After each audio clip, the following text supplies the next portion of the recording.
পশ্চিম মেদিনীপুরের বুকে এমন একটা হিডেন জায়গা আছে যেখানে এখনো খুব কম মানুষ যায়। তো বন্ধুরা, আজ আমি তোমাদের নিয়ে যাচ্ছি নারায়ণগড় ব্লকের সেই অজানা সুন্দর জায়গাতে। তো বিকেলের দিকে বেরিয়ে পড়লাম। গরমের হাওয়া গায়ে লাগাতে লাগাতে গ্রামের রাস্তা পেরিয়ে পৌঁছে গেলাম আজকের ফাইনাল ডেস্টিনেশনে।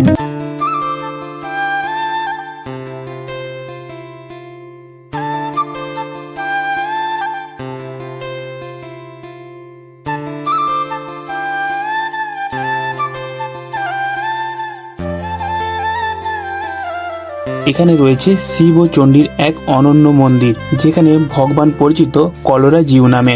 তো চলো প্রথমে তোমাদের ভগবানের দর্শন করায়। সব থেকে অবাক করার বিষয় হলো এখানে শিব ও চণ্ডী ঠাকুর খোলা আকাশের নিচে বিরাজমান। চারপাশের পরিবেশটা এতটাই শান্ত আর মনোমুগ্ধকর যে এখানে কিছুক্ষণ থাকলে মন একদম ফ্রেশ হয়ে যায়।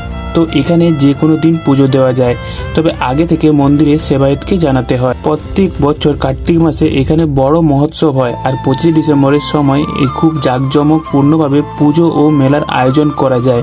মন্দিরে ঢোকার আগেই সেই মেলার জায়গাটা চোখে পড়বে। আর এই মন্দিরের পাশেই রয়েছে একটি পুকুর, যাকে নিয়ে লোকমুখে একটা রহস্যময় কথা শোনা যায়।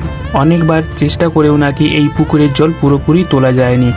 এই মন্দিরের সঠিক বয়স কেউ বলতে পারে না, তবে সামনে দাঁড়িয়ে থাকা দুটো বিশাল তেঁতুল গাছ দেখে মনে হয় এরা হয়তো কয়েকশো বছরের ইতিহাস নিজের মধ্যে ধরে রেখেছে। তো মন্দিরের সামনে একটা বড় মাঠ আছে, যেটা শীতকালে একদম পিকনিক স্পটে পরিণত হয়ে যায়। আর তাই সময় থাকলে অবশ্যই এখানে একটা বিকেল কাটিয়ে যেতে পারো, মানসিক শান্তি একদম গ্যারেন্টি। তো এই জায়গাটি হলো নারায়ণগড় ব্লকের পরাকেল্লা গ্রামে অবস্থিত। তো আমি তোমাদের গুগল ম্যাপের লিঙ্কটা কমেন্ট বক্সে দিয়ে দিচ্ছি। তো বন্ধুরা, আজকের ভিডিও কেমন লাগলো অবশ্যই জানিও। দেখা হবে নতুন ভিডিওতে, ততক্ষণ তোমরা খুব ভালো থেকো, সুস্থ থেকো।